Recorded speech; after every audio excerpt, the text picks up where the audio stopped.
doktrin dasar gereja. Shalom saudaraku yang terkasih dalam Tuhan. Hari ini saya kembali akan menjawab sebuah pertanyaan Pastor Gary. Apa yang disebut dengan aliran sesat? Saudara, kalau aliran sesat dalam kekristenan kita menyebutnya dengan bidat. Kalau bahasa Inggrisnya heresy, diambil dari bahasa Latin itu heresy, artinya orang yang sengaja keluar dari sebuah kumpulan. Nah Bapak Ibu, kenapa sekarang ini banyak sekali gereja yang menyebut gereja lain sebagai aliran sesat hanya karena masalah sepele, hanya karena yang satu pakai bahasa roh, yang lain nggak pakai bahasa roh, lalu kita menyebutnya dengan sesat hanya karena yang satu gerejanya terlalu hening, yang satu gerejanya terlalu ramai, kita bilang itu sesat. Padahal itu hal-hal yang sederhana. Nah tapi kalau mau ditanya apa yang disebut dengan aliran sesat, saudara, maka aliran sesat adalah sebuah aliran yang melanggar batas-batas kekristenan.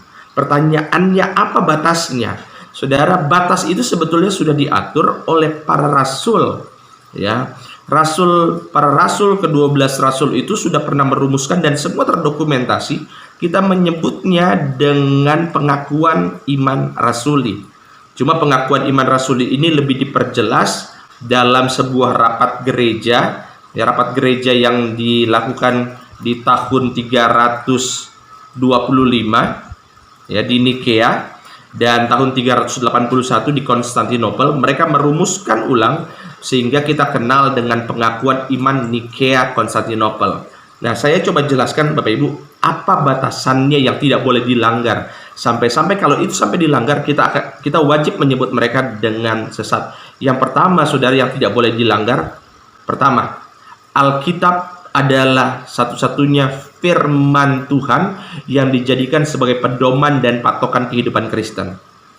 Jadi kalau ada yang bilang bahwa ada buku lain yang merupakan firman Tuhan, maka sudah jelas itu sesat.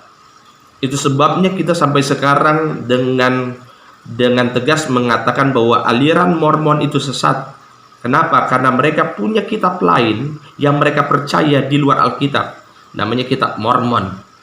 Ya, yang kedua, saudara, ya, kalau kita baca dalam pengakuan iman Nikea Konstantinopel, dikatakan, aku percaya kepada satu Allah Bapa yang Maha Kuasa, pencipta langit dan bumi dan segala sesuatu yang tidak kelihatan. Yang kedua adalah kita percaya bahwa Bapa itu adalah pencipta dari segala sesuatu. Apapun yang ada di dunia ini, Tuhan yang menciptakan. Itu sebabnya, saudara, kita tidak percaya dengan teori evolusi bahwa manusia itu asalnya dari kera. Kemudian, dan kepada satu Tuhan Yesus Kristus, ya, Dia mati di atas kayu salib, lahir dari perawan Maria, menjadi daging oleh Roh Kudus, dan menjadi manusia disalibkan. Jadi, saudara, yang disalibkan itu betul-betul Yesus, tidak diganti oleh Yudas dan lain-lain. Dan Dia naik ke sorga, satu saat Yesus akan datang kembali untuk menjemput kita. Yang ketiga, yaitu percaya kepada Roh Kudus yang jadi Tuhan dan yang menghidupkan. Jadi doktrin ini, saudara, percaya bahwa Allah Bapa, Putra dan Roh Kudus itu semua setara, tidak dapat dipisahkan. Itu yang kita sebut dengan Trinitas.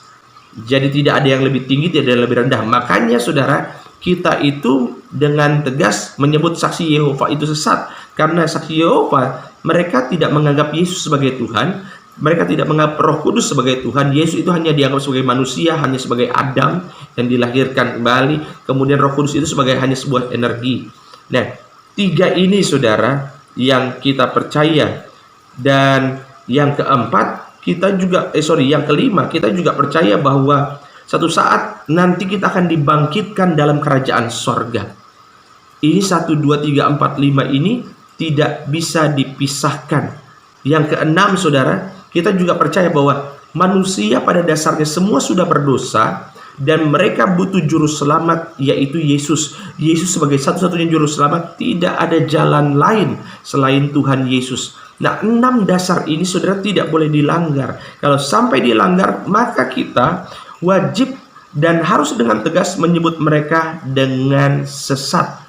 Nah, saudara, jadi kalau hanya urusan bahasa roh atau tidak, ya, hanya urusan gereja boleh tepuk tangan atau tidak, kita tidak bisa menuduh mereka dengan sebutan bidat, dengan sebutan sesat. Makanya di sekian jawaban dari saya. Tuhan Yesus memberkati. Kalau saudara punya pertanyaan-pertanyaan, saudara masih boleh kirim via komentar di sini atau juga via Facebook atau Instagram di Gary Tengker. Tuhan Yesus memberkati. Di sekian